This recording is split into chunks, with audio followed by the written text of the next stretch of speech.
وما سنتهي مقعي وعبد الله waxa khilaafka keenay inta badan reerka oo ku dumo waxay tahay sadaqtii iyo gabadhii sadaqta loo ahay in hal meel la dejiyo amareerka wiilka amareerka gabadha labada hadii loo dhabeeyo reerkaas basiiwaanay waa ku deehaa reerkaas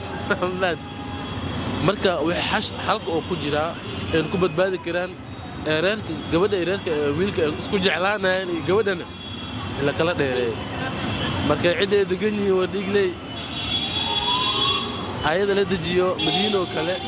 gaarano kale xogaa meel asxan gaari loo soo raaci karo laakiin meel la soo lugeyn karo xataa lama dejinaa waa soo lugeynaa waa isku imaanayaan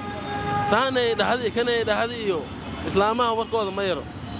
waa badanya marka waxa fiican in la kala dheereeyaa wanaagsan sida isku jeclaado la isku soo taw la isku soo xiis marka khilaafku waxa keeni karo in la isku soo dhabeeyo